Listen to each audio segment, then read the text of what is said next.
विद्यार्थी मित्रांनो नमस्कार. कसे आहात तुम्ही? उन्हाळ्याच्या सुट्ट्या एन्जॉय करतायत की नाही? आणि आपल्या भारतामध्ये जो कोरोना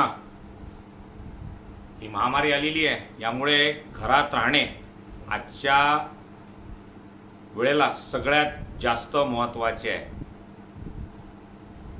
तुम्ही सर्वजण 9वीचा वर्ग पास झाल्यात आणि 10वीमध्ये तुम्ही आलात. आणि मित्रांनो, या 10वीमध्ये आपल्याला बोर्डाची परीक्षा द्यावयाची असते. ती कशी होईल, केव्हा होईल या सूचना आपल्याला येतीलच, परंतु आपल्याला 10वीची परीक्षा मात्र ही द्यावी लागेल. आणि 10वीची परीक्षा जर द्यायची असेल तर आपल्याला त्या दृष्टीने अभ्यास सुद्धा करावा लागेल. ओके. आणि 10वीच्या विद्यार्थ्यांना आपण जेव्हा विचारतो की सगळ्यात हार्ड काय जातं, तर विद्यार्थी 3 विषयांचं प्रामुख्याने नाव घेतात. त्यात एक असतं इंग्रजी, इंग्लिश, दूसरा होता है भाई हमारा मैथ्स, और तीसरा होता है साइंस. चलो भाई, साइंस को थोड़ा लोग एडजस्ट कर भी लेते हैं, लेकिन जब मैथमेटिक्स की बारी आती है तो बहुत सारे बच्चे बोलते हैं कि भाई हमको बहुत डर लगता है मैथमेटिक्स का, और उसमें भी अगर ज्योमेट्री अगर आती है तो और भी हालत बच्चों की पतली हो जाती है. बराबर है कि नहीं? लेकिन दोस्तों, अगर देखा जाए तो ज्योमेट्री ये बहुत आसान सब्जेक्ट है. ज्योमेट्री हा सगळ्यात सोपा विषय. फक्त काळजी ही करायची असते आपल्याला की ज्योमेट्रीमध्ये ज्या काही आपण प्रॉपर्टीज वगैरे शिकतो, थेरम शिकतो, त्या थेरमचा, त्या प्रॉपर्टीजचा योग्य वेळी आपल्याला उपयोग करता आला पाहिजे. आणि ही गोष्ट सहजपणे समजते जर का आपण ज्योमेट्रीचं पुस्तक व्यवस्थित वाचलं आणि एक्सरसाइज व्यवस्थित केल्या. खूप जास्त कष्ट करायची आवश्यकता नसतं, पण रोज कमीत कमी एक 15-20 मिनिटं तरी अगर आपण ज्योमेट्रीला दिले तर अवघ्या काही दिवसात हा विषय इतका सोपा होऊन जातो की तुम्ही नंतर म्हणाल की याच्यापेक्षा तर भाषा कठीण आहे, मराठी कठीण आहे, हिंदी कठीण आहे, संस्कृत कठीण आहे, परंतु गणित कठीण नाही. आणि त्या ज्योमेट्री तर अजिबात नाही. मित्रांनो, आजपासून आपण वर्ग 10वीचे ज्योमेट्रीचे व्हिडिओज अपलोड करणार आहोत. ओके. रेग्युलर आपले जे व्हिडिओ आहेत ते व्हिडिओ आपण यूट्यूबवर शेअर करणार आहोत.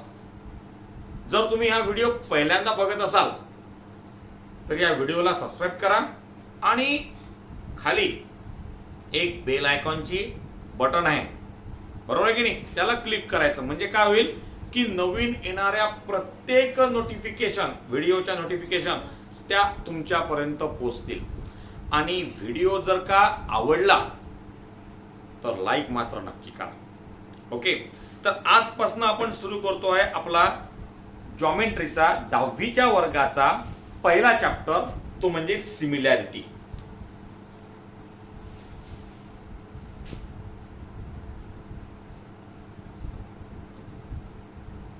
सिमिलॅरिटी.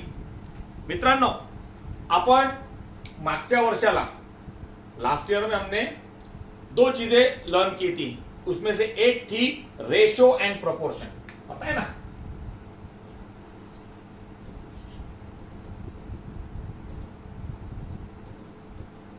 Ratio end proportion. अब इस रेशो एंड प्रोपोर्शन में हमने क्या सीखा था भाई कि अगर कोई 2 नंबर है, कोई भी 2 नंबर, आप सपोज कर low A and B are the 2 numbers are in the ratio m:n. तो हम are in the ratio m and n अगर लिखना है तो हम वो m and n ऐसे लिखते थे, करेक्ट? या फिर इसी चीज को हम m:n ऐसा लिखते थे. पक्का? भाई हम यहां पे जो चीज ले रहे हैं, हम पॉजिटिव रियल नंबर की हम बात करेंगे. वैसे तो रेशो किसी की इसमें भी आ सकता है, लेकिन अभी हम जो बात करेंगे वो बात हम करने वाले केवल पॉजिटिव रियल नंबर्स के बारे में। और दूसरी बात वो ये कि आपने पिछले कई सालों से एक डायग्राम देखते आ रहे हैं, बहुत सिंपल डायग्राम है। अगर मैं बोर्ड पे निकालूंगा तो उसका जवाब आप आराम से दे देंगे। देखो डायग्राम कैसी है।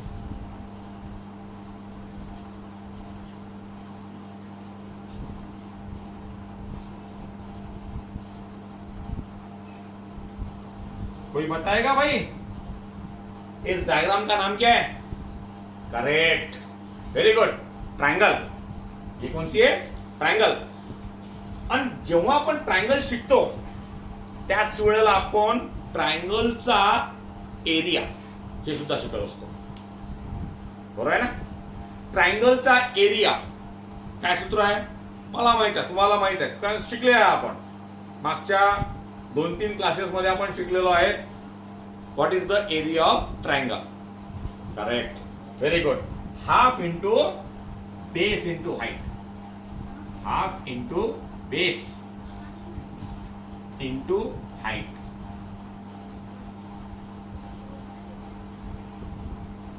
बरोबर, हाइट कुठली बनवू शकते, म्हणजे ज्या व्हर्टेक्स वरून समोरच्या साइडवर आपण टाकलेला एक परपेंडिक्युलर त्याला आपण काय म्हणतो असतो? हाइट म्हणतो। आपण नाव देऊया डी। तर या एरियाचा जर आपल्याला, या ट्रायंगलचा जर आपल्याला एरिया काढायचा असेल मित्रांनो, या ट्रायंगलचा area, area of triangle ABC, आपण याला ए ऑफ ट्रायंगल एबीसी असं लिहित असतो। करेक्ट, एरिया ऑफ ट्रायंगल आपण याला एला काय म्हणतो असतो? आपण area, area of triangle ABC. आणि ब्रॅकेट आपण काय करतो? कंप्लीट करतो। याचा फॉर्म्युला आपण लिहित असतो 1/2 हाफ। करेक्ट, 1/2 म्हणतात कोणी कोणी, हाफ म्हणतात, दोन्ही गोष्टी अप्लिकेबल आहेत, चालतात। इनटू बेस, बेस कुठला घ्यायचा आपण?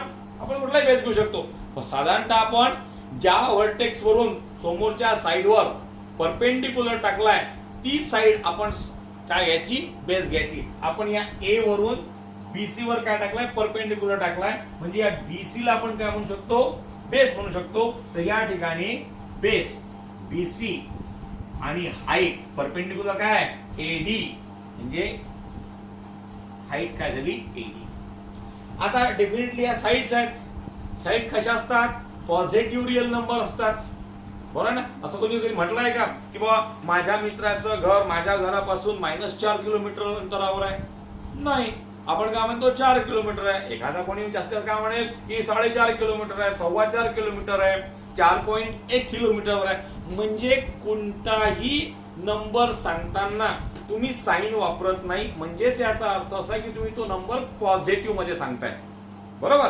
आता ही पॉझिटिव्ह मध्ये सांगताय म्हणजेच याचा अर्थ असा आहे की साइड्स ज्या असतात, आपण लेंथ हा जो प्रकार असतो, लेंथ हा प्रकार आपण पॉझिटिव्ह रियल नंबरने आपण सांगत असतो। मित्रांनो, आपल्याला पुढचा जो पार्ट घ्यायचा आहे तो असा आहे की समजा एक ट्रायंगलच्या ऐवजी जर आपल्याजवळ 2 ट्रायंगल असेल तर आपण त्या 2 ट्रायंगलचा एरिया करू शकणार नाही का? बिलकुल करू शकू, कारण एरियाचा फॉर्म्युला आपल्याला माहित आहे, half into base into height. मग जर का 2 एरिया जर आपल्याला माहित असतील तर मग त्या 2 एरियाचा रेशो अपन करू शकणार नहीं का? भाई अगर हमारे पास में अगर 2 ट्रायंगल है तो 2 ट्रायंगल का एरिया तो हम निकाल लेंगे, है हमारे पास में half into base into height, ये फॉर्मूला है हमारे पास। और अगर ये फॉर्मूला हमारे पास में है और 2 ट्रायंगल है तो दोनों ट्रायंगल के एरिया भी अगर हम फाइंड आउट कर सकते, तो क्या भाई हम 2 ट्रायंगल के रेशो को फाइंड आउट नहीं कर सकते? ये जैसे ए एंड बी आर के 2 नंबर्स, करेक्ट? तो ए एंड बी जैसे आर 2 नंबर्स, तो ये ट्रायंगल और एक कोई ट्रायंगल होगा, ये 2 ट्रायंगल हो गए। तो ratio of area of 2 triangle, ratio of 2 numbers, m is to n। तो एक नंबर अपॉन सेकंड नंबर निकाल सकते हैं, नहीं निकाल सकते? बिल्कुल निकालते। दोस्तों हमको यही सीखना है कि how to find out ratio of area of 2 triangles, ratio of area of 2 triangles.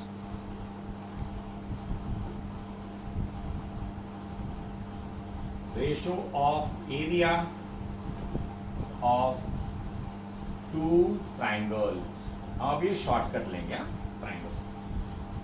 भाई अब देखो आगे आगे हम बढ़ रहे हैं, अपने बुक में अपने नोटबुक में बराबर कॉपी टाइम टू टाइम आप कॉपी कर लो, तो चॅप्टर समजणे में बहुत ज्यादा दिक्कत नहीं होगी। रेग्युलरली आपण आपल्या नोट्स काय करायच्या, प्रिपेअर्ड करायच्या, जेव्हा जेव्हा आपल्याला वाटेल तेव्हा तेव्हा व्हिडिओ काय करायचा, पॉज करायचा, व्हिडिओ पॉज करून आपण ज्या गोष्टी मी सांगितलेल्या आहेत त्या फक्त आपल्या नोटबुकवर तुम्ही काय करा, लिहून घ्यायचं। ओके, चला आता आपण शिकूया ratio of area of two triangles. मित्रांनो दोन म्हटलं जाय रेशो म्हणजे 1/2, one quantity upon the second quantity, one number upon the second number, याला आपण काय म्हणतो असतो, रेशो म्हणतो असतो। एरिया, रेशो कशाचा आहे, एरियाचा आहे। एरिया कशाचा आहे, ट्रायंगलचा आहे। किती ट्रायंगलचा आहे, दोन ट्रायंगलचा आहे, म्हणजे दोन ट्रायंगलच्या एरियाचा रेशो, म्हणजे इथे दोन ट्रायंगल असले पाहिजे। तर आपण दोन ट्रायंगल घेऊया, एक ट्रायंगल आपण काढूया मित्रांनो, एक ट्रायंगल आपण काढूया, समजा हा एबीसी, नाव कुठली द्या काही प्रॉब्लेम नाही, साधारणतः आपण याला असं करूया, याला डी करूया, म्हणजे हा झाला त्याची हाईट, ही झाली त्याची बेस। या ट्रायंगलचा प्रकार कुठला आहे, करेक्ट, हा ॲक्यूट अँगल ट्रायंगल आहे। ट्रायंगलचे आपण साधारणतः तीन प्रकार, अकॉर्डिंग टू अँगल आपण तीन प्रकार काढत असतो। एक त्याच्यातला काय असतो, ॲक्यूट अँगल, करेक्ट, एक काय असतो राईट अँगल, आणि एक काय असतो ऑब्ट्यूज अँगल। प्रॉपर्टीज माहित आहेत ना, if all the angles of a triangle are less than 90 degree are said to be acute angle, whereas the angle in which one angle is 90 degree is said to be right angle triangle, and the obtuse angle triangle is a triangle in which one angle is more than 90 degree. More than 90 degree are said to be obtuse angle triangle. Acute angle triangle जर आपण काढत असो तर त्याची height जी असते ती inside the triangle येत असते। राईट अँगल ट्रायंगलला ऑलरेडी हाईट आलेली असते, कारण की जो जे राईट अँगल बनतोय तिथेच ती हाईट असते, बरोबर आहे। आणि ऑब्ट्यूज अँगल ट्रायंगलची जी हाईट असते ती ट्रायंगलच्या बाहेर सुद्धा निघू शकते। त्या ऑब्ट्यूज अँगल वर जो बेस असेल त्या बेसवर समजा जर आपण हाईट काढली तर ती त्याच्या बाहेर निघू शकेल, बरोबर आहे। बघूया आपण साधारणतः जस्ट सी, आपण एक ऑब्ट्यूज अँगल ट्रायंगल काढूया।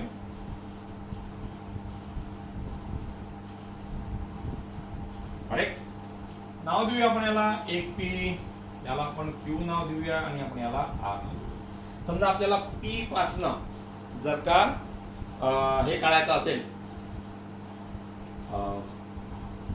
हाईट काढायची असेल, तर आपण या क्यू आर ला थोडंसं एक्सटेंड करतो या साईडला, लेफ्ट हँड साईडला। ओके, हे एक्सटेंड केल्यानंतर आपण हिच्यावरनं एक हाईट जी असते ती सहजपणे काढू शकतो।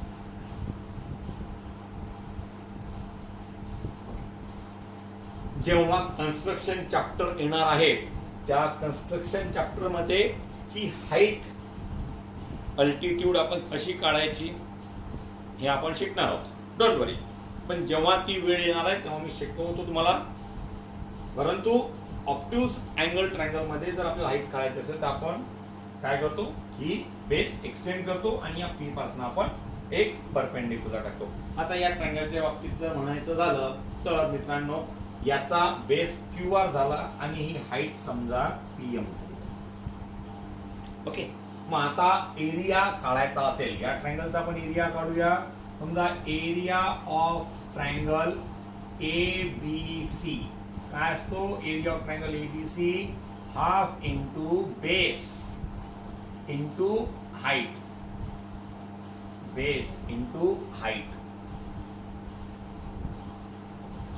डेफिनेटली आपण करूया, बेस कुठला असेल, बीसी आपण बेस घेऊया, तर 1/2 into BC multiplied by height, height कुठली आपण घेऊ एडी, याला आपण मित्रांनो इक्वेशन नंबर ओके. याचप्रमाणे आणखीन आपल्याकडे एक ट्रायंगल आहे, also area of triangle P Q R जर आपण काढला तर पुन्हा फॉर्म्युला तोच राहणार आहे, half into base into height. Correct. Half into base into height. आणि मग यामध्ये आपण त्याची व्हॅल्यू पुटअप करूया. तर हाफ इंटू बीसी, बीसीचा नाही आता काय येणार आहे क्यू आर. बेस काय असणार त्याचा क्यू आर. आणि हाईट व्हेरी गुड पीएम, म्हणजे half into Q R into PM. हे इक्वेशन नंबर आपण समजा याला घेऊया. आता आपण या दोन इक्वेशनला जर आपण डिवाइड केलं, divide equation 1 and 2, divide equation 1 and 2, divide equation 1 and 2 काय येणार आहे, लेफ्ट हँड साइडला आपण डिवाइड करूया, राइट हँड साइडला आपण डिवाइड करूया. So area of triangle A B C upon area of triangle P Q R is equals to half into base BC into AD upon half into QR into PM. Correct मित्रांनो, simple mathematics आहे, आपण solve करू शकतो. Upon मध्ये आहेत, दोन्ही number कसे आहेत सारखे आहेत. गेट कॅन्सल, गेट कॅन्सल, म्हणजेच area of triangle A B C upon area of triangle P Q R is equals to half half कटल्यामुळे आता काय उरलं इथे BC into AD upon QR into PM. BC into AD upon QR into PM. मित्रांनो हे काय झालं, हा झाला रेशो. हा काय झाला रेशो. रेशो कशात झाला, ट्रायंगलच्या एरियाचा, म्हणजे ratio of area of two triangle, ratio of area of two triangle is equals to, हे पण काय आहे रेशो आहे. करेक्ट आहे. कशाचा रेशो आहे, बेसचा. करेक्ट. आणि हाईटचा.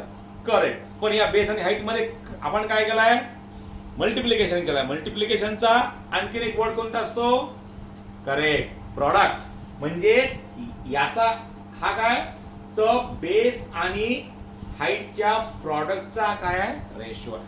बेस आणि हाईटच्या प्रॉडक्टचा रेशो आहे. तो हम भाई इसको हम लिख सकते, एक स्टेटमेंट लिख सकते, ratio of area of two triangle is equal to ratio of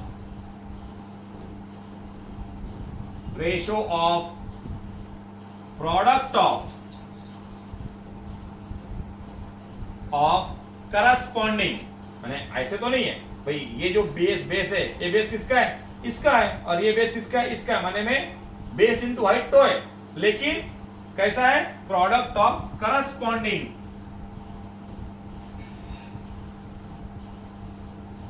corresponding base, product of corresponding base end height. Corresponding base end height. भाई ये स्टेटमेंट आप जरा लिख लो. वीडियो को थोड़ा एक सेकंड के लिए पॉज करते हैं और इस पूरी चीज को हम एक बार अपने नोटबुक में उतार लेते हैं.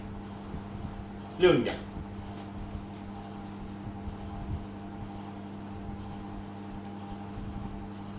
ओके. आता मला सांगा, आपण हे स्टेटमेंट लिहिलेलं आहे. आता हे काय बेस, हे काय हाईट. म्हणजे साधारणतः बेस आणि हाईट या काय एक सेगमेंट आहे, बरोबर, लेंथ आहे. मग जेव्हा हे सेगमेंट आहेत तर हे सेगमेंट सारखे सुद्धा असू शकतात,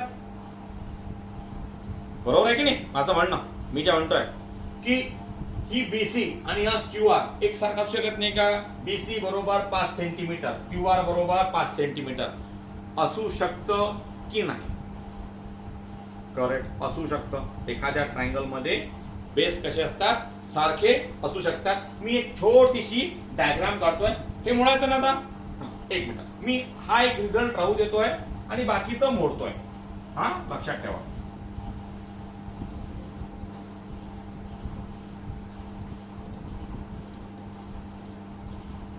हा से सपोज भाई ऐसा एक ट्राइंगल है.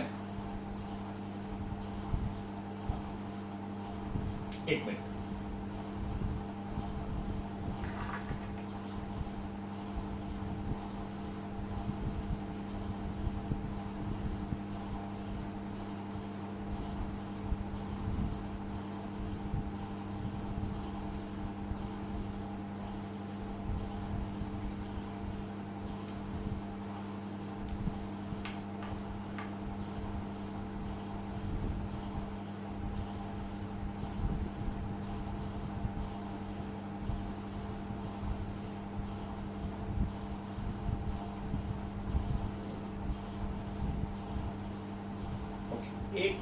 हाँ, मैं एक स्केल ले लेता हूं.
देखिए यहां पे दो ट्रायंगल है, एक ट्रायंगल ए बी और सी, और ये सपोज दूसरा ट्रायंगल है हमारा पी बी सी.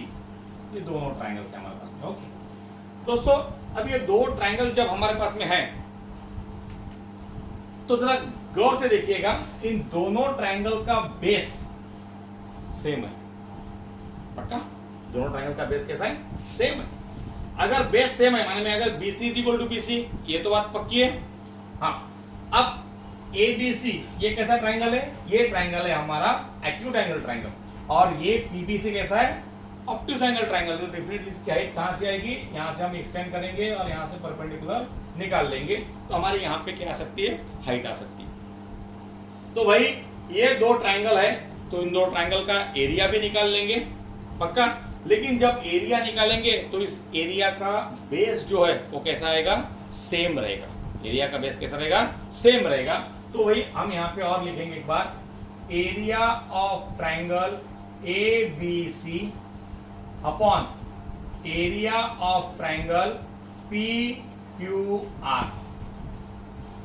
भाई अब थोड़ा सा हम ऍडव्हान्स जाएंगे, थोड़ा सा आपण ऍडव्हान्स होऊया. आता बेसच्या साठी आपण एक नोटेशन घेऊया. बी स्टँड फॉर बेस आणि H स्टँड फॉर हाईट. आपण असा घेऊया. तर याचा काय येणार आहे? Half into base into height. Formula लिहितोय मी, आणि पुन्हा इथे लिहितोय half into base into height. Correct? फक्त आपण आता असं म्हणूया की याचा बेस आहे म्हणून याला आपण B1 म्हणू, तर याच्या हाईटला आपण H1 म्हणू. याचा बेस B2 म्हणू, तर याची हाईट सुद्धा आपण काय म्हणूया? H2 म्हणूया. बरोबर? मग आता समजा आपल्याला हे करायचं असेल तर be half of gates cancel, म्हणजे हा येणार आहे B1 into H1 upon B2 into H2. परंतु मित्रांनो जर लक्षात घेतलं तर या ठिकाणी बेस हा BC त्या दोन्ही ट्रायंगलचा कसा आहे सारखा आहे, म्हणजेच B1 is equals to B2. म्हणजे आपण असं लिहूया if B1 is equals to B2 जर असेल तर, म्हणजे जिथे इथे B1 आहे तिथे आपण काय लिहू शकतो B2 लिहू शकतो. म्हणून आपण area of triangle ABC upon area of triangle PQR is equal to B1 च्या जागी आपण काय लिहिणार आहे आता B2, हा B2 लिहिला इंटू H1 अपॉन हा B2 त्याच्या तसाच लिहिणार आहे आपण, आणि हा सुद्धा H2 लिहिणार आहे. आता B2 सारखा आहे, हा कटला, उरला काय तर H1 अपॉन H2. म्हणजे आपण आणखीन इथे काय लिहू शकतो, एक स्टेटमेंट लिहू शकतो काय की ratio of area of two triangle with same base, same म्हणा किंवा कॉमन म्हणा, base is equal to ratio of their corresponding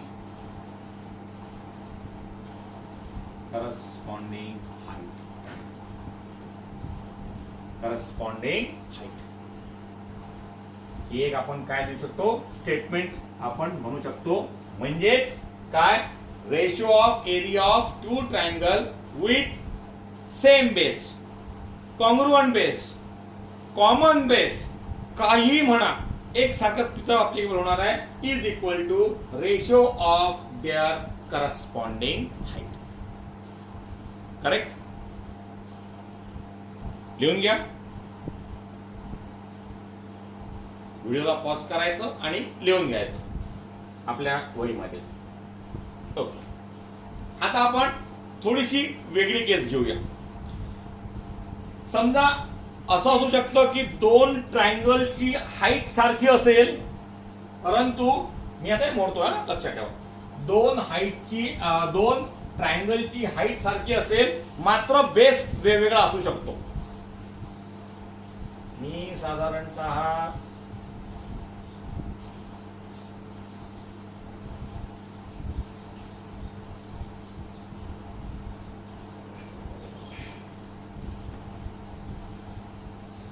आणि समजा इथे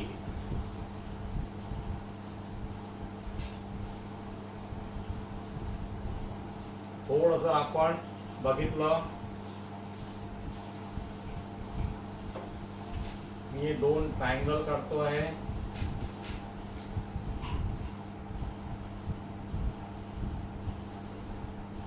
माफ करा, आपण इथे एरिया ऑफ ट्रायंगल PBC घेतला होता, लक्षात ठेवा. थोडस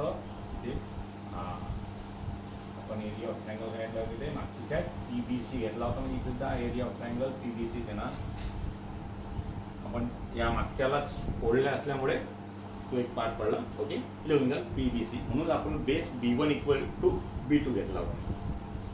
चला, एक आपण एक ट्रायंगल इथे घेऊया पुन्हा ABC. हे दोन एक ट्रायंगल घेतला आणि इथे आणखीन एक आपण एक ट्रायंगल घेऊया.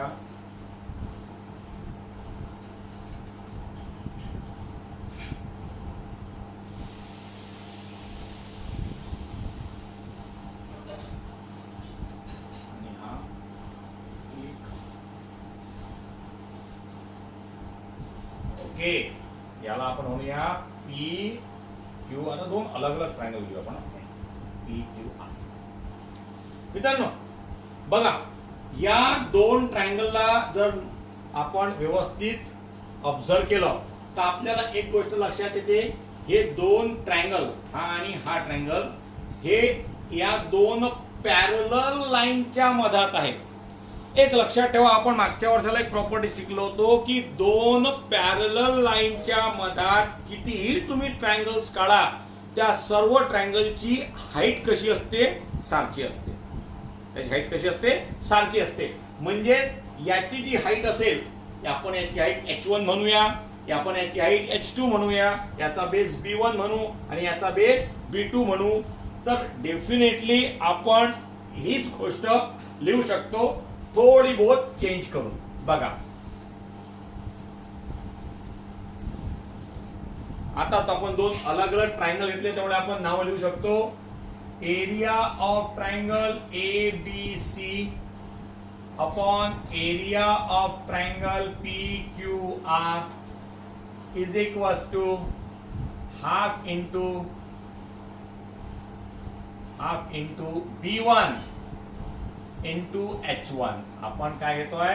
बेसला, एका ट्रायंगलच्या बेसला B1 म्हणतोय आणि दुसऱ्या ट्रायंगलच्या बेसला आपण B2 म्हणतो. त्याचप्रमाणे पहिल्या ट्रायंगलच्या हाईटला H1 आणि आता दुसऱ्या ट्रायंगलच्या हाईटला H2. ऑब्वियसली हे हाफ ऑफ गेट्स कॅन्सल. काय उरलं? उरलं हे B1 इंटू H1, जो आपण रिझल्ट आधी लिहिला होता, आठवत असेल तर पहा, B2 इंटू H2. आता आपण काय म्हणतोय की हे दोन जे ट्रायंगल आहेत, हे दोन ट्रायंगल या पॅरलल लाईनच्या मधात आहे आणि पॅरलल लाईनच्या मधात असणारे जे ट्रायंगल असतात, या ट्रायंगलची हाइट सारखी असते. भाई पैरेलल लाइन के बीच में आप कितने भी ट्रायंगल निकालो, उनकी हाइट कैसी रहेगी? सेम रहेगी. तो अगर हाइट सेम है तो हम लिख सकते हैं कि if h1 is equal to h2, अगर एक कंडीशन अगर हमने यहाँ पे ले ली तो हम क्या लिख सकते हैं भाई यहाँ पे? So is equal to area of triangle ABC upon area of triangle PQR is equal to B1 into, भाई H1 की जगह हम अब क्या लिख सकते हैं? H2, और नीचे में B2 इंटू H2. भाई यहाँ पे H2 गेट्स कॅन्सल, ते झाले कॅन्सल. आता काय उरलं? इथे उरले फक्त B1 अपॉन B2. काय उरलं आपलं? B1 upon B2. म्हणजे आता याचा अर्थ काय झाला? याचा अर्थ असा झाला की जर का ट्रायंगल्स मध्ये हाईट सारख्या असतील तर त्या ट्रायंगलच्या एरियाचा रेशो हा त्याच्या करस्पॉन्डिंग बेसच्या रेशो इतका असतो. मग आपण हे स्टेटमेंट थोडंसं आपण चेंज करूया. Ratio of area of two triangle with same common बेसच्या ऐवजी आपण इथे काय लिहिणार आहे आता? Height.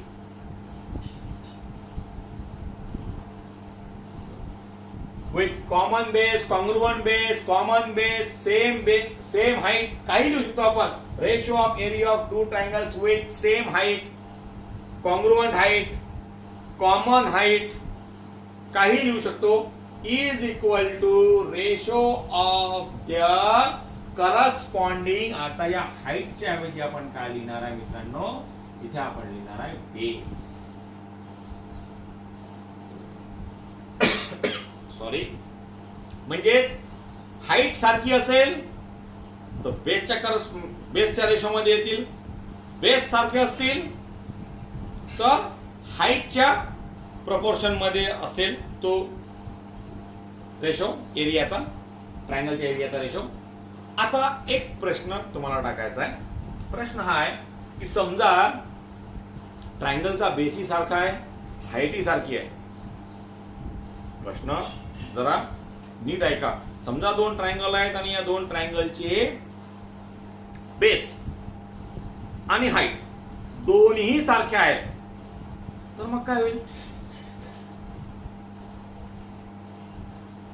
Correct correct correct correct, very good very good. हा हाफी कटेल, व्हेरी गुड. हा बेसी कटेल, गुड. हा हाईटी कटेल, एक्झॅक्टली. म्हणजे काय होईल इथे? आन्सर काय? काहीच नाही आहे, म्हणजे झिरो. काहीच नाही म्हणजे याचा अर्थ 1. Correct. 5 upon 5, 5 get cancel. Answer is equal to 1. का? 5 1 जा 5 आपण असं म्हणतो ना, 5 1 5 असं आपण म्हणतो. तर त्याचप्रमाणे हा हाफ कटेल, बेसी कटेल, हाईटी कटेल. आन्सर किती? 1. आन्सर जर 1 आला तर या अपॉन वाला जो पार्ट आहे हा तिकडे गेल्यानंतर कसा जाईल मल्टिप्लिकेशन मध्ये, आणि anything multiplied by 1 is equals to same number, म्हणजेच एरिया ऑफ PQR इकडे येऊन जाईल. म्हणजेच दोन्ही ट्रायंगलचा एरिया कसा असणार आहे इक्वल असणार आहे. ओके, मग आपण तिथे सुद्धा एक स्टेटमेंट लिहू शकतो. काय स्टेटमेंट लिहिणार आपण तिथे? Ratio of area of two triangles with same base and height is equal to